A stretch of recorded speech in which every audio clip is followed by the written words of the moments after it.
Hello and welcome to Deft and Dorky. We're going to continue to talk about Dungeons and Dragons, and Yeah. you're back for part 2 of the Ranger subclass breakdown.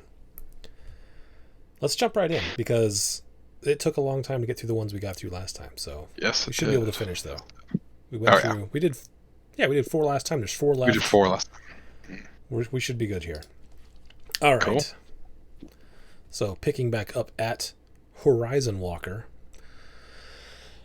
Okay, Horizon Walkers guard the world against threats that originate from other planes or that seek to ravage the mortal realm with otherworldly magic. They seek out planar portals and keep watch over them, venturing to the inner planes and the outer planes as needed to pursue their foes. These rangers are also friends to any forces in the multiverse, especially benevolent dragons, fae, and elementals, that work to preserve life and the order of the planes. So, seems oddly specific, but we'll continue. Yes. Starting at 3rd level, you learn an additional spell when you reach certain levels. So you get, at 3rd level, you get protection from good and evil. 5th level, you get Misty Step. 9th level, you get Haste. 13th level, you get Banishment. And 17th level, you get Teleportation Circle. Pretty good. Teleportations, yeah, that's Teleportation Circle's I Pretty guess good. you get, what is it, 1? Because you only get Yeah, what's the... two 5th level spots, so that's at level 20. So 19 You and get... 20 you get to do it twice, but Yeah. 17 and 18 you can only do it once. Yep. Yeah. Also at 3rd level, Detect Portal. You gain the ability to magically sense the presence of a planar portal. As an action, you detect the distance and direction to the closest planar portal within a mile of you. Once you use this feature, you can't use it again until you finish a long or short rest. And you also get Planar Warrior. You learn to draw on the energy of the multiverse to augment your attacks. As a bonus action, choose one creature you can see within 30 feet of you. The next time you hit that creature on this turn with a weapon attack, all damage dealt by the attack becomes force damage, and the creature takes an extra 1d8 force damage from the attack. When you reach 11th level in this class, the extra damage increases to 2d8. Okay. Like a free hex with more damage. Well, it's what is it? What's once per turn though, right? As a bonus action, the next time you hit... Yeah.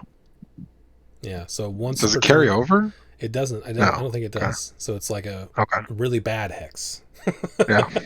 But if you stack it with Hunter's Mark, then Yeah. it's good, I guess.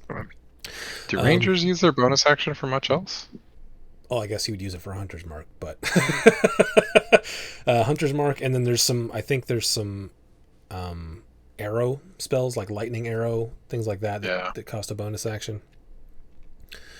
7th Okay. level, you learn to step through the ethereal plane. As a bonus action, you can cast Etherealness spell with this feature without expending a spell slot, but the spell ends at the end of the current turn. So normally it lasts 8 hours. This one lasts 6 seconds. Once you use this feature, you can't use it again until you finish a short or long rest. Okay. At 11th level, you gain the ability to pass between the planes in the blink of an eye. When you take the attack action, you can teleport up to 10 feet before each attack to an unoccupied space you can see. All right. If you attack at least 2 different creatures with the action, you can make 1 additional attack with it against a 3rd creature. Okay. 15th level, your ability to move between planes enables you to slip through the planar boundaries to lessen the harm done to you during battle. When you take damage from an attack, you can use your reaction to give yourself resistance to all that attack's damage on this turn. So you get an uncanny dodge at 15th level. Yeah. That's kind of a weird way to... All that attacks damage? Yeah, I I don't guess know, I it's just feel for like like if where they it's worded a. it. I think it's worded that way because there are some attacks that deal like so much bludgeoning damage and an additional so much fire damage. Yeah. That makes So sense. I'm Okay. guessing that's why. Okay. So from a mechanical standpoint, I gotta get my. I had ratings. I had grades. I was writing down for myself. Okay. Horizon Walker. From a mechanical Wow. standpoint, this is, I mean, I don't know. What do you think? I think the planar warrior is the strongest thing in here. With the extra D8. Yeah. I think the free teleport, if you attack at least 2 different creatures with the action, you can make an additional attack with it against the third. Like, that's a free third Yeah. Free strike, third right? attack. As long as you're fighting And then, things that at least 3 things, right? yeah, when you take the attack action, you can teleport up to 10 feet before each attack. I think that one's pretty cool, but I don't know how good it is. But yeah, I don't either. As a ranger, like, generally you're in a pretty good spot already. yeah, with the etherealness thing, bonus action, you can cast it too. Like, this gives you so much mobility, which is kind of cool. So if you are the guy that doesn't want to be touched the most, pretty good. Don't touch me the most. Yeah, etherealness is, I don't know, that's a very strange spell to give someone for 6 seconds. I guess it's like, because you can walk. Okay, how about this? We read the spell. Let's read the spell. What do you do, etherealness? You step into the border regions of the ethereal plane in the area where it overlaps with your current plane. You remain in the border ethereal for the duration or until you use your action to dismiss the spell. During this time, you can move in any direction. If you move up or down, every foot of movement costs an extra foot. So if you move up or down, it's half movement. You can see and hear the plane you originated from, but everything there looks gray, and you can't see anything more than 60 feet away. While on the ethereal plane, you can only affect and be affected by other creatures on that plane. Creatures that aren't on the ethereal plane can't perceive you and can't interact with you unless a special ability or magic has given them an ability to do so. You ignore all objects and effects that aren't on the ethereal plane, allowing you to move through objects you perceive on the plane you originated from. When the spell ends, you immediately return to the plane you originated from in the spot you currently occupy. If you occupy the same spot as a solid object or creature when this happens, you are immediately shunted to the nearest unoccupied space that you can occupy and take force damage equal to twice the number of feet you are moved. Okay. The spell has no effect while you are on the ethereal plane or a plane that doesn't border it, such as one of the outer planes. Okay. Can you imagine picking the subclass and being like, I'm going to be one of those melee rangers? Like, I mean, feels like a little bit of a way. I mean, I guess it might be kind of cool to be like, yeah. Well, no, you're teleporting before each attack. Yeah, so like if you were a melee ranger, then that would be excellent for that, right? Because you can, like, if you're trying to catch up to someone and you're 10 feet, 40 feet away and you only have 30 feet of movement, you could move 30 and then teleport that last 10 to attack. That's true. Can you take the attack action if you can't reach them? Why not? I don't know. That's for the lawyers to decide. Yeah, that's fair. It just feels like there's so much mobility in this class, which is pretty cool. I'll say this, like, for me, I like it when they throw in these subclasses that are, like, very context specific. Like, prime examples are, like, some of the ocean-themed subclasses for some of the other classes. Because it's like, yeah, so if you're going to do, like, a sea-bound campaign, it's cool to be able to have those. I think if you're going to be doing, like, a lot of, like, plane walking, this would be a cool one to take out. But I if you're not, then it's just like, well, that's fine. Yeah, for sure. If you're doing a campaign where it's like every other session you're looking for a portal, this is a must-have, right? Yeah. It's either a must-have or it's banned by your DM, right? Because it's taking out all the stuff that they've prepared. I don't know. I will give it a solid. It's not bad, so I'll give it a solid B. But of the ones that we've read so far, Beastmaster, Drake Warden, Fey Wanderer, and Gloomstalker, I think this is maybe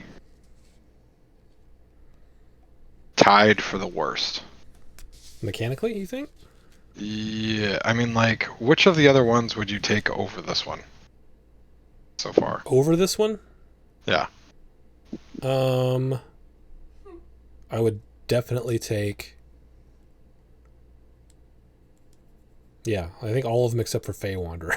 Yeah, that's the one that I'm like, it's tied. And the only reason I like Fey Wanderer so much is the spells are so good. I But, mean, spells are good here. and you get Summon Fey. Yeah, that's true. Spells are really good here. Yeah. Like, it's not bad. I'm not saying it's bad. I just Yeah. think, like, every Yeah. one of the other ones I've given A-ish. But, like, Yeah. I feel like Fey Wanderer and Horizon Walker are my, like, they're B minus. Yeah, They're not bad. I think I give this one a B minus mechanically, just because I would still take it over Fey Wanderer, which I have given a C minus. So Yeah, there you go. B minus. As far as RP, this I think in the right campaign would be super cool. This one I would be down to do if you were plane walking. Yeah. But if you're not, it is 100% just like, what are you doing with that? Yeah, you're gonna feel like you're kind of wasting. Yeah. If your DM's like, no, we're never going to other planes because I didn't prepare for those, and that's not what this campaign is. And you pick this anyway. Every session you're like, I use my ability to locate a portal, and your DM's like, there's nothing within a mile of you. There's no portal. There's never ever going to be anything within a mile of you. It's Also, like what a weird distance. yeah, a mile. Yeah, that's so bizarre. Yeah, like if you were to do that, like I would really want to lean hard into like the RP of like I attack and I do this like kind of ninja stuff, like ninja portal stuff. I don't know. Ninja portal stuff. Like you better believe that every fight, like I'm gonna use etherealness to like unnecessarily move up 15 feet into the air so I could fall down on my enemy or something like that. Just for style points. So Yeah. I mean, I like the RP element of this better than the Fey Wanderer, but I don't think I like it better than anything else. yeah. Oh yeah. It's definitely more of a stretch. Yeah, for This RP, is the one that's I'm like giving the this a hardest. B. Yeah. I think this one it's so cool, but it's also like it's I think it's more context specific than Fey Wanderer. Like, Yeah, I think that it is too, and I guess oh. just for the reason I like it better than Fey Wanderer is because it seems cooler to me. Like, Yeah. Yeah. like you Yeah. just I fight stuff that comes. I protect this realm from things Yeah. outside of it, and it's I don't know. That seems it's a really cool idea, Yeah. but it's very specific because there are not a lot of campaigns that go plane walking. I will give this a B minus for RP as well. Okay. And that's purely personal preference. So, Yeah, they're all gonna like be. this isn't yeah, the RP component, but like we talk about this stuff on this podcast. You want to take Hunter? Yeah. There we go. Emulating the hunter archetype means accepting your place as a bulwark between the people you protect and the terrors of the wilderness. As you walk the hunter's path, you learn specialized techniques for fighting the threats you face, from rampaging ogres to towering giants and terrifying dragons. Hunter's Prey. At 3rd level, you gain one of the following features of your choice. Colossus Slayer. Your tenacity can wear down the most potent foes. When you hit a creature with a weapon attack, the creature takes an extra 1d8 damage if it's below its hit point max. You can deal this extra damage only once per turn. Giant Killer. When a large or larger creature within 5 feet of you hits or misses you with an attack, you can use your reaction to attack that creature immediately after its attack, provided that you can see the creature. Horde Breaker. Once on each of your turns, when you make a weapon attack, you can make another attack with the same weapon against a different creature that is within 5 feet of the original target and within range of your weapon. Okay, that's kind of cool. Defensive Tactics. At 7th level, you gain one of the following features of your choice. By the way, this is one of those where you get multiple choices every option. Yeah, it's true. Okay, escape the horde. Opportunity attacks against you are made with disadvantage. That's pretty cool. Multi-attack defense. When a creature hits you with an attack, you gain a +4 bonus to AC against all subsequent attacks made by that creature for the rest of the turn. That's kind of niche, but cool. I dig it. Steel Will. You have advantage on saving throws against being frightened. Alright. Multi-attack. At 11th level, you gain one of the following features of your choice. Volley. You can use your action to make a ranged attack against any number of creatures within 10 feet of a point you can see within your weapon's range. You must have ammunition for each target. Okay, all of you that are keeping track of your ammunition. As normal, and you make a separate attack roll for each target. Dude, that's cool. Within 10 feet of a point. That's awesome. Whirlwind attack. You can use your action to make a melee attack against any number of creatures within 5 feet of you with a separate attack roll for each target. Oh, these are freaking dope. Superior Hunter's Defense. At 15th level, you gain one of the following features of your choice. Evasion. When you are subjected to an effect such as Red Dragon's Fiery Breath or Lightning Bolt spell, that allows you to make a dexterity saving throw to take only half damage. You instead take no damage if you succeed on the saving throw, and only half damage if you fail. So just like It's monks amazing. and rogues, Yeah. right? Thing that they get at like level 7. Yeah. Stand against the tide. When a hostile creature misses you with a melee attack, you can use your reaction to force that creature to repeat the same attack against another creature other than yourself of your choice. All right. And then Uncanny Dodge. It's the same as the rogue one, it looks like. When an attacker that you see hits you with an attack, you can use your reaction to have the attack's damage against you. Okay. It's like the third, basically the third Uncanny Dodge we've seen in these in the Ranger subclasses, I think. Yeah, that's weird. But I'm here for it. All right. So I kind of dig this subclass. Yeah, this one's cool. It's maybe the one that you, if you're going to try a melee ranger, this one might be the one so far of the ones you've read that you would want it to do. For sure. The choices are, some of them are pretty obvious. Like if you're going melee, you choose this one. Ranged, you choose this one. But some of them are a little more nuanced than that. At third level, the Colossus Slayer versus Giant Killer versus Horde Breaker. That's like, do you want to do more damage? Do you want to do more damage to one thing? Do you want to be more tanky? You can use reaction to attack that creature immediately. Okay, so it's not tanky. It's like, so if you're going melee, then Giant Killer's the one you want, right? Because you can. It's essentially an opportunity attack, but they don't have to move away from you. They just have to hit you. They have to hit. They have to attack you though, right? Yeah. Hit or miss. It's interesting that it says hit or miss. Yeah, and I don't think anyone's ever going to take that because I think that there's a feat that allows you to do that. Right. So you'll likely never take that. You'll probably take Colossus Slayer or Horde Breaker, which is interesting because if you're playing, and these are the things that you're likely not going to know going in because there are likely going to be fights both against a few big guys and against many little guys, right? Yeah. So this one is just a preference. Like, do you want to be able to do more damage to one thing, or do you want to be able to do like extra attacks to many things? I don't know. I think you're always going to go. I think Colossus Slayer is better. I feel like Colossus Slayer is the one that will be utilized the most. I guess it also depends on if you have like a caster in your party that's going to be taking care of a lot of the AoE. Like, it's interesting, like, I guess I would feel like, okay, Colossus Slayer is the most, like, the highest chance of being useful. Yes. Like, that one you can use almost every freaking time. Yeah, even if you're fighting a bunch of little guys, like, unless you're one-shotting them, you're still going to get to use that. Yes. So yeah, I like Colossus Slayer there. For the defensive tactics, opportunity attacks made are a disadvantage against you. Mm-hmm. If you're a ranged ranger, then it can be. I can see how that can be both good and useless. Yeah. because if something does get on top of you, you're always going to be trying to get away and get some distance so you can use your bow or whatever.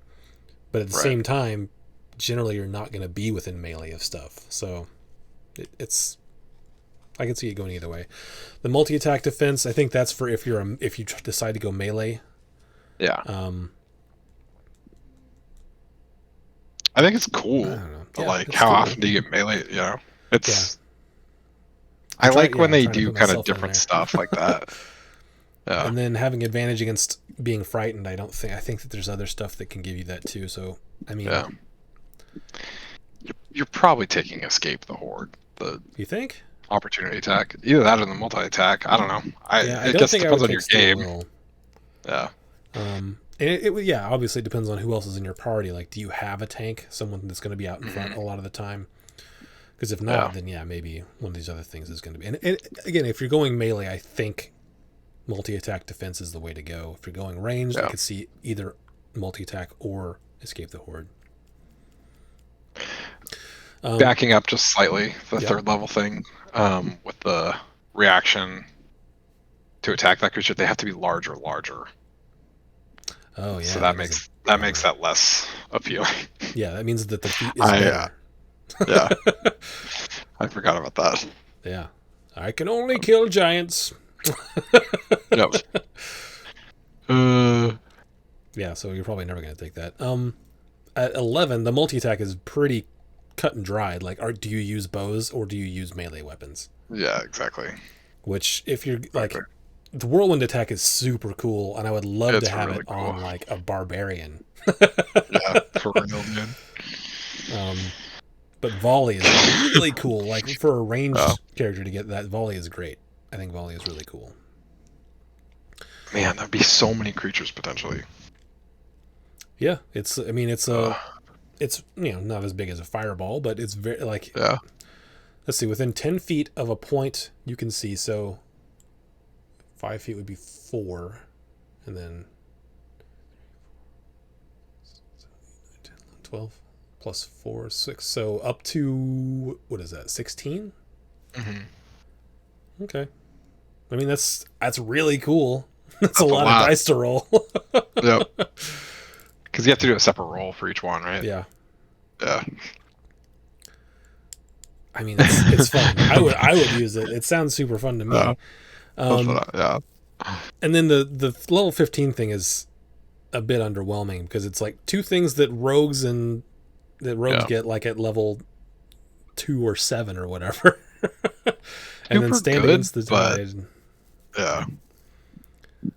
Like these things are super good, but like not unique or like blow you And away. You know? not terribly exciting to get at 15th Yeah. level.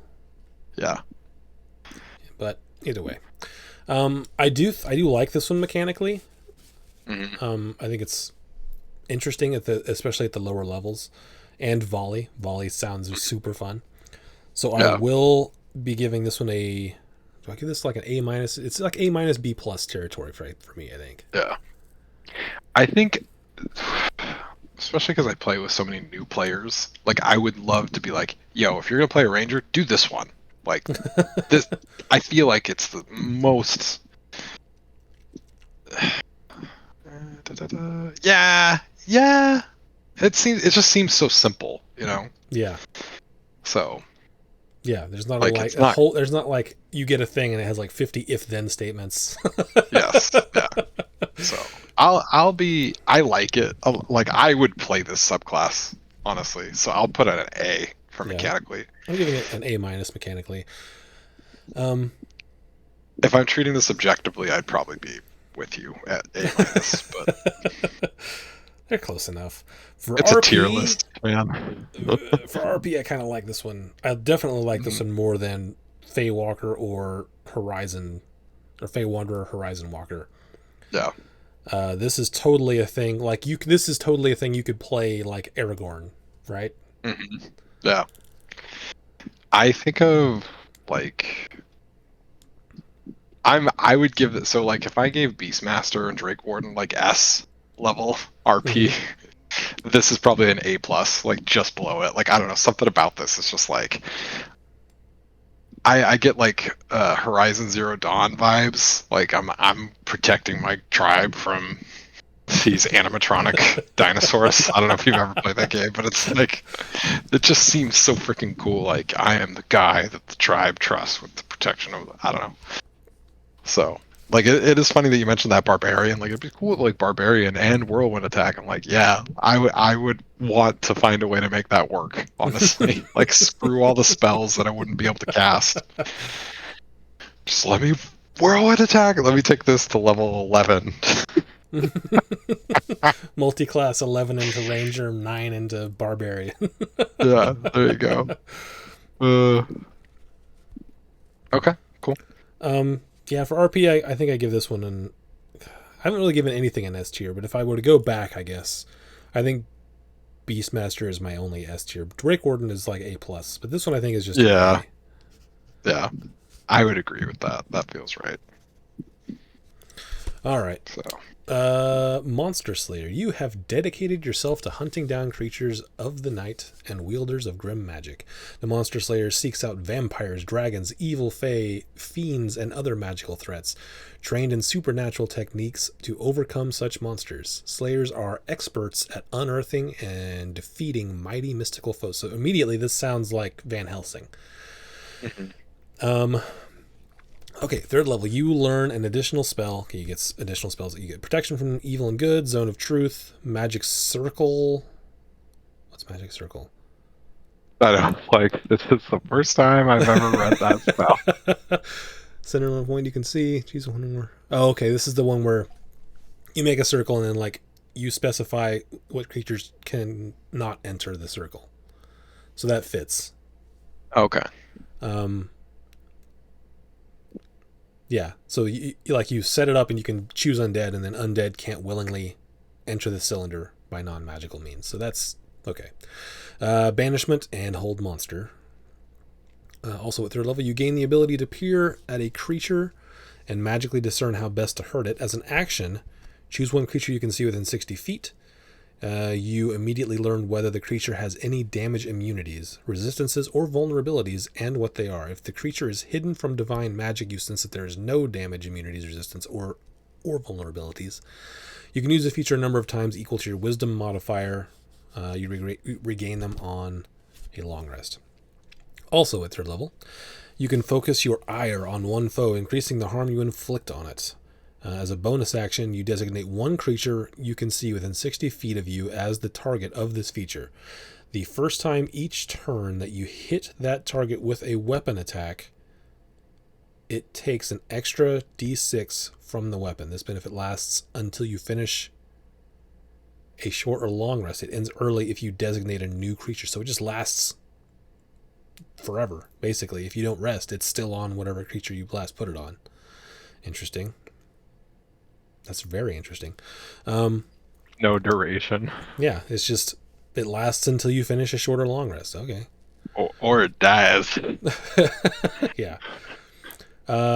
Seventh level, you gain extra resilience against your prey's assaults on your mind and body. Whenever the target of your slayer's prey, the thing we just talked about, forces you to make a saving throw, and whenever you make an ability check to escape that target's grapple, you add a d6 to your roll. That's kind of cool. At 11th level, you gain the ability to thwart someone else's magic. When you see a creature casting a spell or teleporting within 60 feet of you, you can use your reaction to try to magically foil it. The creature must succeed on a wisdom saving throw against your spell save DC, or its spell or teleport fails and is wasted.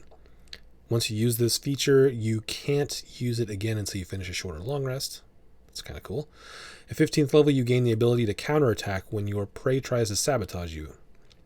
If the target of your slayer's prey forces you to make a saving throw, you can use your reaction to make one weapon attack against the quarry. You make this attack immediately before making the saving throw. If your attack hits, you save automatically. Your save automatically succeeds, in addition to the attack's normal effects.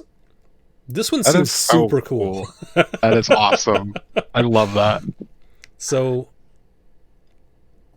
again, this is another one where it's like, I guess I mean, I guess none of these things specify that they can't be humanoid. It's just sort of flavored to be monsters, Yeah. like non-monsters. Yeah. So mechanically, it's very. I think it's strong. Yeah. It's interesting. Like the Slayer's Prey, like it's one foe. You don't get to move it, according to this. Well, it says That's it ends not like. early if you designate a different creature, so you can move it. Oh, okay. I missed that. Interesting. And there's no limit on the Okay. amount of times you can do it. Yeah. Interesting. Okay. Cool. And seemingly you don't have to concentrate on it. And it's just the first time. Which means you can hunter's mark something also. You can stack it. Okay. Okay. Interesting.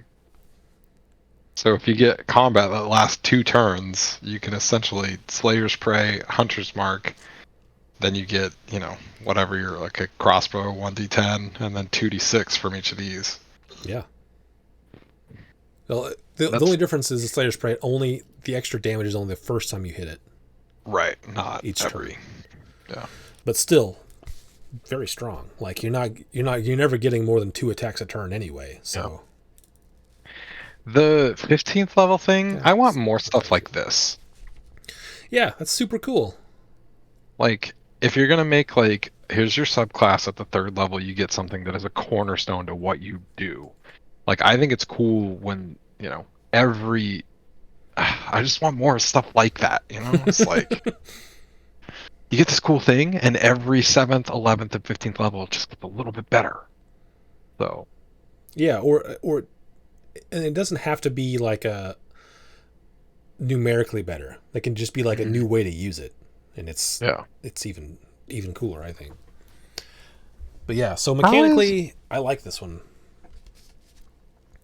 I'm looking at the 11th level thing. Like it's essentially counterspell. How is it different? So it's not automatic if it's 3rd level or lower. They've gotta succeed on a wisdom saving throw. Let's see. Reaction. The creature must succeed on a wisdom saving. So yeah, they get a wisdom saving throw. And if they fail it, then it's essentially counterspelled. But if they succeed, which in the end game stuff, most of the time they're going to succeed. Yeah. How far is counterspell? Is it 120? No, it's only 60 feet as well. Yeah, it's 60, I believe. But it's cool. I like it. Mechanically, I'm giving this an A. Yeah. I like it. Yeah, I like this one a lot. The levels are kind of funny. Or the spells. Oh. Yeah, they're very themed, it seems like. Yeah. Like I'm thinking, like whenever I read it, I was thinking Van Helsing, and it's very what it seems like. Totally. So and RP wise, that it would definitely be what I was doing. If for RP, this one can go in any campaign, technically, but if you really want to dig into it, like fighting, like if it's gonna like Strahd, this would be awesome in Strahd, right? Yeah, it would be so cool. What's cool about it is that it gives you like. Is it just the ranger class with like favored foe and stuff like that? Yeah. Okay. Mm-hmm. Like it's cool because you can apply all these to like it. I agree. It feels like, oh yeah, like I specifically hate these kind of creatures, but it's not tied to that specifically. It's just like anything. Yeah. So you can. I mean, what's cool, I think, is like you were saying, since it's ranger, you can make your favored opponent or whatever be undead, and then you're totally all in on that, and it's very cool. For RP, I actually like this one. I like this one quite a bit. I like this one more. I like this one more than the Hunter, not as much as the Beastmaster. Yeah. So I'm gonna go A+, I guess. It'll be the same as the Dragon. Yeah. the Drake one. Yeah. Yeah, like if the Hunter was an A- or an A, this is A or A+ for me as well. And mechanically, there's like not anything that I'm bummed about. Like 7th level, you get a free D6 to every save, and there's no limit on it. Yeah, and I like that it's not because it's not every save, right? It's the saves against stuff that you've used your other abilities on, which I feel like is even more poignant. Like it has to be something that your Slayer's Prey is your target of your Slayer's Prey. I miss that, dude. Even better. Like I mean, it makes it worse, but like it's just like yes, like yeah, put your shiz on stuff, and then you're better about it. Oh, so cool.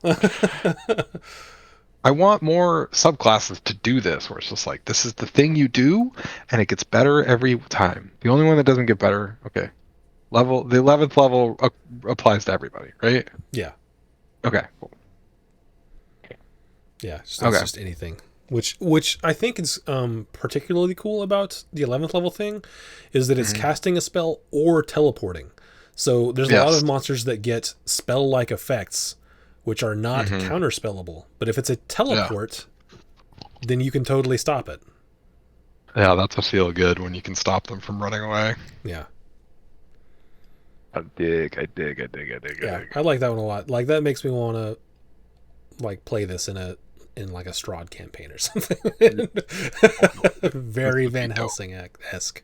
Yeah. Uh, Okay. okay, you want to take Swarm Keeper? Yeah. The final one. Um, Swarmkeeper. Feeling a deep connection to the environment around them, some rangers reach out through their magical connection to the world and bond with a swarm of nature spirits. The swarm becomes a potent force in battle as well as helpful company for the ranger. Some swarm keepers are outcasts or hermits, keeping to themselves and their attendant swarms rather than dealing with the discomfort of others. Other swarm keepers enjoy building vibrant communities that work for the mutual benefit of all those they consider part of their swarm. Um, it's interesting. They give you like a flavor box here. Mm-hmm. This is the first one that's come with this, which is interesting. A swarmkeeper's swarm and spells are reflections of the character's bond with nature spirits. Take the opportunity to describe the swarm and the ranger's magic in play. For example, when your ranger casts gaseous form, they might appear to melt into the swarm instead of a cloud of mist. Or the arcane eye. Who's casting that? Let's be honest. The arcane. Sorry. You are by accident in your Yeah. wild magic surges. By accident, I did. Or the arcane eye spell could create an extension of your swarm that spies for you. Such descriptions don't change the effects of spells, but they are an exciting opportunity to explore your character's narrative through their class abilities.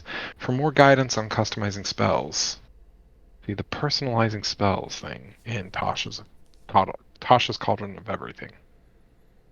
Also, remember that the swarm's appearance is yours to customize, and don't feel confined to a single appearance. Perhaps the spirit's look changes with the ranger's mood or with the seasons. You decide. Okay, thank you,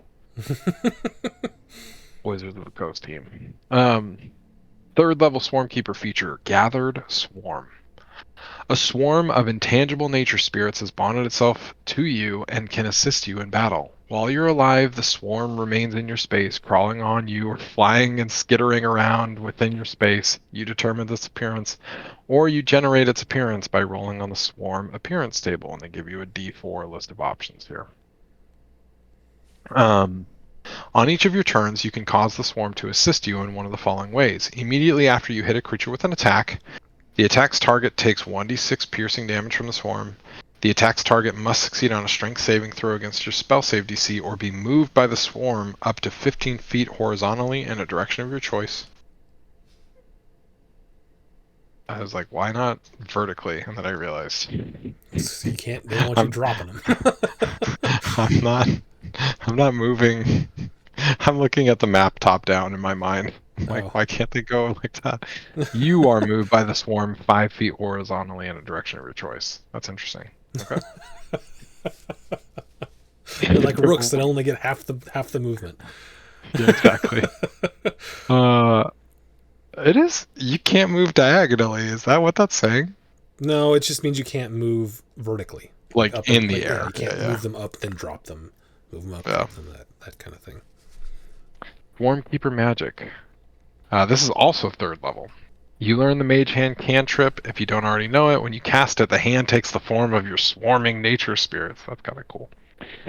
You learn an additional spell of first level or higher when you reach certain levels of this class, as shown in the Swarmkeeper's spell table.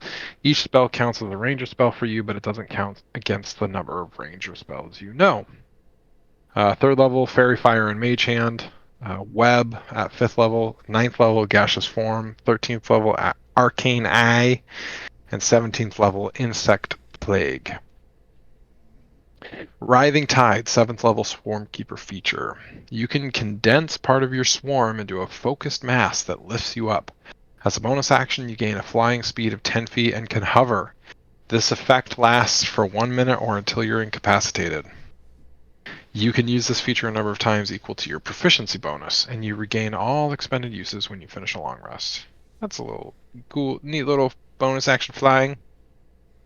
Mighty Swarm, 11th level Swarm Keeper feature.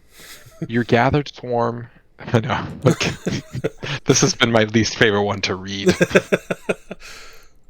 Your gathered swarm grows mightier in the following ways. The damage of gathered swarm increases to 1d8. If a creature fails its saving throw against being moved, you can also cause the swarm to knock the creature prone. When you are moved by gathered swarm, it gives you half cover until the start of your next turn. That's pretty nice. What's half cover? Plus 2 AC? Yes. Nash? 15th level, Swarming Dispersal. You can discorporate into your swarm. Is that how you pronounce that? Discorporate? I think so. I think you can discorporate into your swarm, avoiding danger. When you take damage, you can use your reaction to give yourself resistance to that damage. Where have we heard You vanish. this before? Yeah, for real, dude. Oh my gosh. You vanish into your swarm and then teleport to an unoccupied space that you can see within 30 feet of you, where you reappear with the swarm. You can use this feature a number of times equal to your proficiency bonus, and you regain all expended uses when you finish a long rest. Okay. That's... So this is what Atrix was, by the way, if you didn't Oh, really? that. Yeah. Oh, that's right. He had... I thought he was... No, that's right. That's right. I feel like he must have just used his D6 every time. Pretty much. I don't remember him. He moved something at one point, but I don't remember what it was. But yeah, unless it's a strategic movement, you're almost always going to be using the D6, right? Like, yeah. Why move it away if you could kill it potentially? Right. The spells are okay. They're not. I don't think any of them are amazing. They're okay. Yeah. The Writhing Tide, the bonus action fly is okay, but again, and it's not amazing because it's only 10 feet. Right. And as a bonus action, you gain a flying speed. It lasts 1 minute. Okay. Yeah. So it's very slow fly for 1 minute, which is not amazing. You can dash.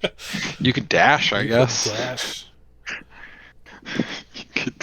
You could go 20 feet and use your action. You could multi-class into rogue, and then you could the next turn bonus action dash, and you could go 30 feet. Or what if you throw on you could haste? Yeah, that's true. Oh man. Would haste affect this? Because it says specifically that you get a flying speed of 10 feet. And I think I don't know. I don't know. I have to look into it. I'm just memeing at this point. You could be haste and a tabaxi. Exactly. I am hovering real quick.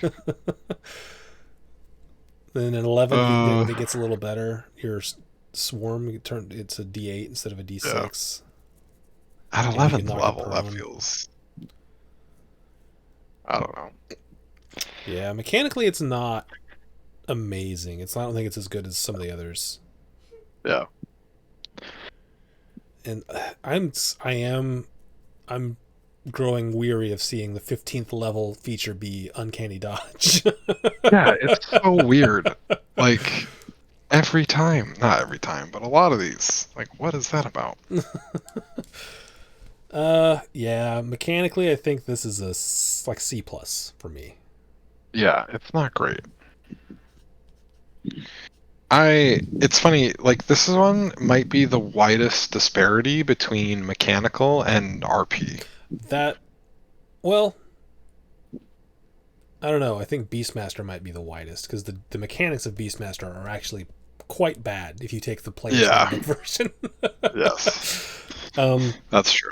but I agree with you that it is certainly wider than most because the RP Right. could be very cool. It's pretty cool. Yeah, the idea of it is like, man, all these things that you could do. This is my swarm. Yeah, and David, like, Oh, man. I mean, in the back and forth with him, we kind of reskinned it to where, like, a lot of that, he found an amulet that gave him this power, is the way that is the way I That's right. understand the way he took it. Which is kind of cool. Like he finds an Yeah, amulet that a bunch of like beetles come out of and stuff. I was like, okay, right. great. Yeah, yeah. I I like this one. I would say I would agree. Mechanically, it just feels a little bit underwhelming with some of it. Yeah, C plus. It's the closest to being mediocre of this whole batch to me. Like Yeah, well, okay, Beastmaster. If you don't tweak it, if you don't use Tasha's stuff, if you don't tweak it, but I think everybody's tweaking it. I guess we got to go with rules as written. So Swarm Keeper probably C plus, and then RP wise, I B plus. I don't know. yeah. That's probably It's where I'm at. tough. It's tough for me on this one because the RP, like, there's a lot of cool features about it, but like, Hmm. and we kind of ran into this with Atrix, right? Every time you go into a city, and he'd want to use any of these features, is like, there's a swarm of bugs suddenly, Yeah, exactly. and everyone around is like, what? Why is there a swarm of I'm bugs here? I'm Linus from Peanuts. Is that the dirty kid? Pigpen? Is that what you're talking Yeah. about? Linus is the musician, right? I think so. I only know that Pigpen is the dirty one because his name is Pigpen. Yeah, that's right. Pigpen. That's Pigpen. Oh man. But yeah, like if you're doing a very wildernessy campaign, then I Yeah. think this can be super cool to RP. If you're Yeah. doing one that's more in cities, I think it's a little tougher.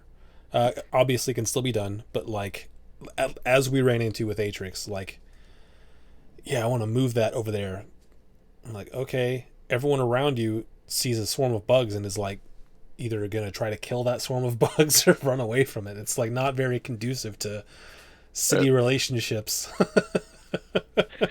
What if you pick like? What if you're like Cinderella? And it's like I'm gonna move it over there with all my little hummingbirds. Like, whoa. Also cool, but like also Look at quite her. jarring for any passerby, right? It's a magic world. I Weird stuff's guess. I happening all the guess. time. No, it is. That is the one thing about this is that like you got to go real creative, because I think it could be easy to be pigeonholed into like, oh, bugs. You know what I mean? Hmm.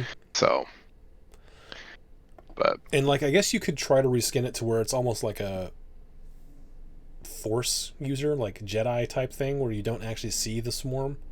yeah, it like this nature spirits is kind of, I don't like that as much. Like I want to see creepy crawlies. You know what I mean? Yeah. So But if you try to make it like a Jedi thing, then it changes the way Mage Hand works because it makes it more like the right. Arcane Trickster Mage Hand, which is invisible. Yeah, I don't know. I like the idea of. I really like this in a nature, a wilderness campaign. I don't like it so much in a campaign with like lots of cities and stuff. Um, Right. but I would give it a B plus for RP. Yeah. Yeah. Yeah. I'd do the same. B plus RP, C plus mechanics. So Okay, so that was the last one. So let's go back. I will. Let's go back and sort of summary everything here. So mhm. Beastmaster, we gave it like I think we gave it or I gave it a C. Rules as written, player's handbook. Mhm.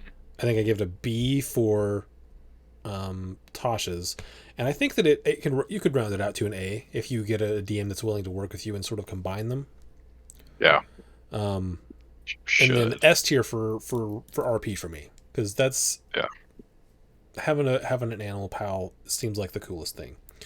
It does. It really does. And I'll just keep moving unless you have stuff to add. Nah, feel free to gonna roll. Drake Warden, I had at an A for mechanics, an A plus for RP. The RP seems very similar to the Beastmaster, and I think that it's just the mechanics are a little better because it was designed later. Right. Or I guess I shouldn't say better. I should say stronger, mechanically stronger. Yeah. So yeah, A and A plus there. For Fey Wanderer, I have C minus and B minus, and I think that's because the mechanics were not particularly strong. This was the one that was like, well, I'm going to be the face of the party, even though I'm not a charisma character. So yeah, it's a little weak. That's the one I would choose in a video game. It's like I want to do all this damage, but I also want to get through the cool dialogue options. Yeah. Oh yeah, and you get summon Fey, which is nobody at your table is going to like. So Yeah. It's bonkers. See, it's any summon spells are very cool in theory, and then when you actually go to use them, it's like, well, this combat went from 1 hour to 2 hours. Right. While you roll a d4 per each tiny thing that might hit. Yeah. Be responsible if you're going to play these things. Like, help everybody not hate you. Summon responsibly. Exactly. Roll your damage die and your hit die with the same one, so you can just kind of get through it. Roll all of them at once, so it's just like yes, yes, no, yes, yes, no. Just be nice. Yeah, and if you're playing in person, maybe you don't have enough dice to do that, but just do your best. do what you can. Don't animate objects and pick like I'm gonna pick glass jars, so I get 8 of them. Glass jars. I don't know. I was gonna say daggers, but Eric did that. I don't want to do a call out. He was pretty efficient about it. But. Yeah, he was. He rolled them all at the same time, and it moved pretty quickly. Yeah. But every time he said I'm gonna animate object, I was always like, ugh. Partially because like in Tailspire where we play, I would have to like, if I wanted to be like more immersive, I would have to find 8 tiny objects to throw onto the field, and then it's like, oh, you got to move around that stuff. And anyway, it's fine. Yeah. So yeah, I gave that one a C minus for mechanics and a B minus for RP because it seems very specific. Like if you aren't, if your campaign doesn't go to the Feywild, then this is not it's gonna be weird RP. I think that one you and I differed the most on, which isn't a ton. I just liked it a little bit better on both. Like I liked it a little bit mechanically better and a little bit RP better than you did. Okay. But other than that, we're in line. Okay. That's the way. Let's see. Gloomstalker, I gave an A mechanically and a B RP wise. I think that A is because Dread Ambusher is unreasonable for level 3. Otherwise, I don't think that, like the 15th I think is not amazing. Yeah, it's not amazing. And the Stalker's Fury, this is the one that we were talking about, the names of the things not being what you would think of. Stalker's Fury, Shadowy Dodge, and you read it and you're like, oh, this isn't. That's not as cool. Stalker's Flurry doesn't seem like what it should be. Yeah. But still a good mechanically otherwise. And you bring up a good point. Like, I feel like when you look at subclasses, like, there should be extra weight given to earlier the stuff benefits. Earlier, yeah. Like, the likelihood of a lot of people going to 15th level is pretty minimal. Yeah, it's true. The likelihood of you getting to 15th level and then getting Uncanny Dodge. If you're a ranger. Oh man, it's funny with this one too. Like the text for Shadowy Dodge, it's like, wow, you guys really tried to zhuzh up giving disadvantage to a roll. Yeah. Like, that's a lot of text for something that's pretty lame. It is. Yeah, Anyway. yeah, that's the one where like not only is it kind of weak for 15th level, but if you're invisible in darkness, everything already has disadvantage Yeah, on you. oh man, So this yeah. one sucks. So bad. Yeah, it only gets a pass because Dread Ambusher is so good. Oh, good. Getting an extra attack at level 3 is on the first round of combat is really really strong. Horizon Walker, I gave a B minus mechanically and a B for RP. That's the first one we did on this episode. So yeah, we kind of already talked about it. But Yeah. again, the detect portal and stuff, it's all mechanically. If you're doing a campaign, these kind of tie in. Like the mechanical part and the RP part both kind of tie into. If you're doing a campaign where you're doing plane walking, super cool. But it seems like a pretty rare thing. And it's what's the weirdest part about this for me is detect portal has a range of 1 mile. Yeah. It's like, well, you got to get someone to give you some directions towards whatever portal you're trying to find, and then once you're sort of close, maybe you can hone in on it. But it's like, if I'm going to be a horizon walker and protect the realm from all extraplanar threats, I'd like to at least have an inkling if it's further than 1 mile away. Yeah. Yeah, that seems weird to me. We got Hunter. I have an A minus for mechanics and A for RP. Just solid class, subclass all around. I like it. Kind of these last 4 we already have talked about this episode, so I'm gonna have less to say about them. So if you have anything else to say, just interrupt me. Oh, you're good. Yeah, volley seems super cool. That would be my favorite thing about this subclass. Yeah. But yeah, seems strong. Monster Slayer, I think, is the runner-up for RP, and it's like Beastmaster and then Monster Slayer seems very cool.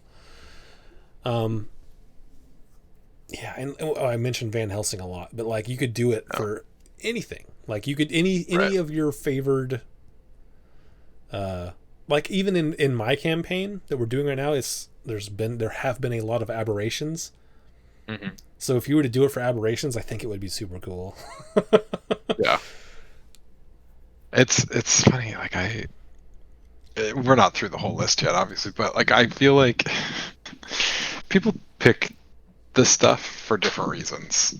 Yeah. As long as it doesn't suck outright, I'm gonna pick the things that I'm like, that is the coolest. And so like I agree. Like I feel like Beastmaster or Monster Slayer are the 2 subclasses of Hunter that I would play.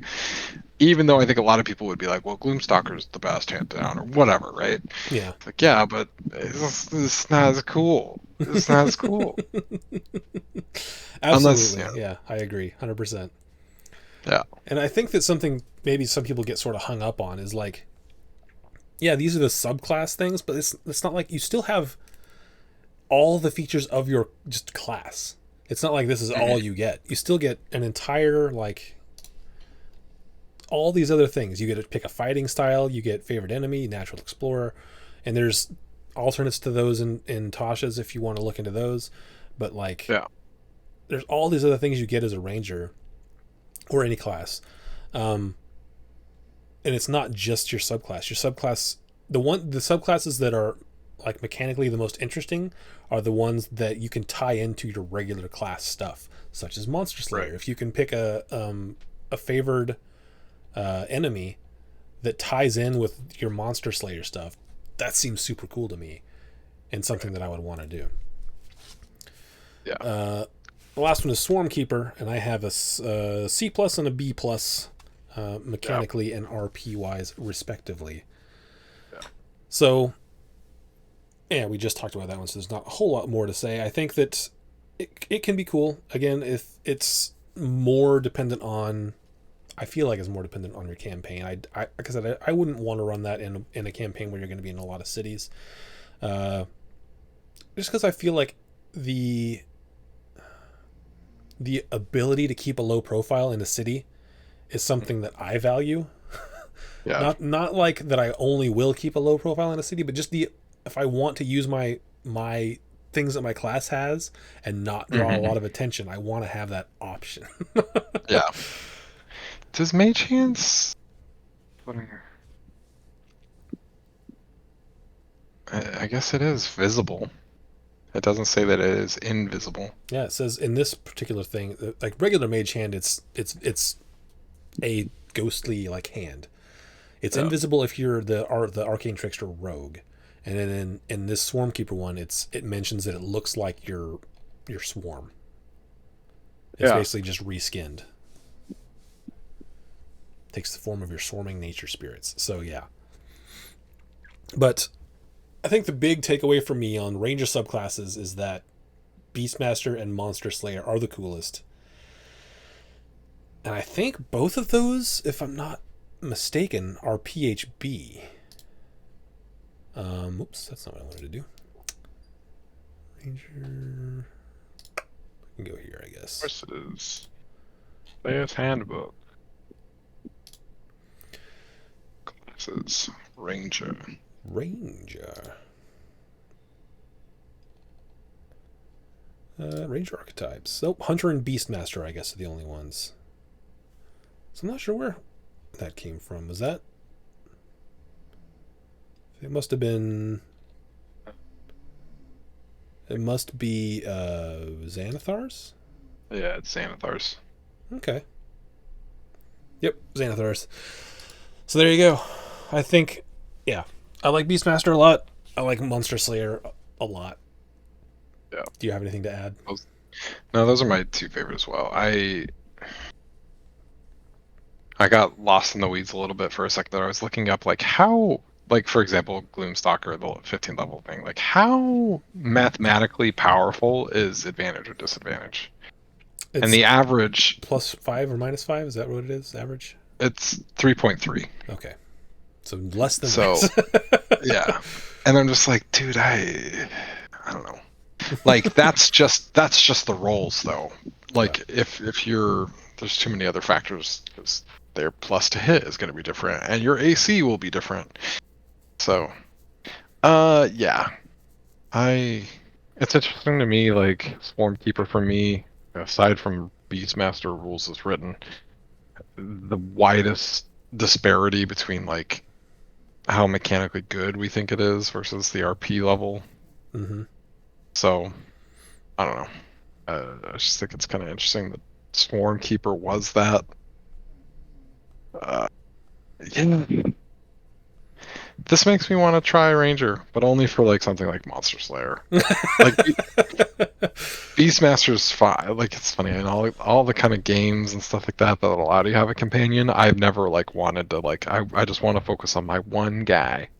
Mm-hmm. So was never a big uh, real time strategy gamer. So Yeah, um and like if as far as video games go, like because I'll use the example different. of World of Warcraft where you can play a hunter Yeah. with a pet. It is different because it's like you have to. There's more stuff to click.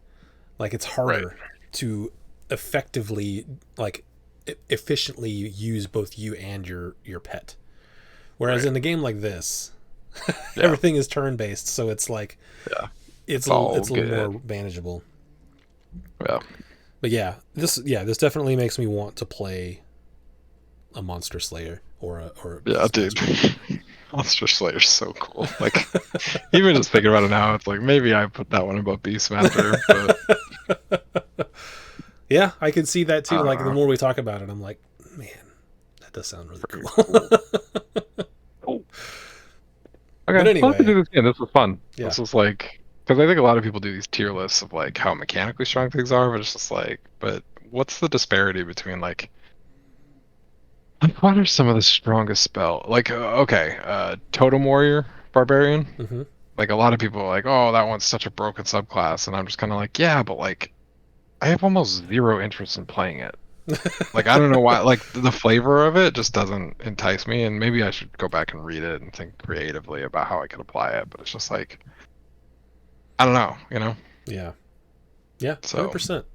Like, yeah, I agree completely that, like, especially the more you get into D&D, um I feel like for the like your first character and stuff, it's much more difficult to determine um what you want to do and what is mechanically strong, right? right. So, like the first character I made for Michael's campaign was a an Archfey warlock, Ooh. which was cool, but like I don't know, it didn't it we sort of I feel like it got shoehorned in a little bit to the narrative, which is sometimes what you got to do when you have someone who comes in and has no idea what's going on. So, which was me. Yeah. It was fine. I enjoyed it, but the second one, the character that I made for that campaign felt a lot more comfortable within it because I had an idea what was going on, not only in that campaign but just in D&D in general. Because like I guess I had a pretty good idea what was going on in D&D in general, but playing it is different than theorizing it. I guess theory Yeah. crafting is a little different than playing. But anyway, yeah, we'll definitely do some more of these. We got a whole bunch of other classes to get through, so we'll sprinkle these in occasionally. Let us know if you liked it. Yes. Thanks for chatting with me. Thanks everyone for watching, and see you next time. We'll see ya. Bye. Bye.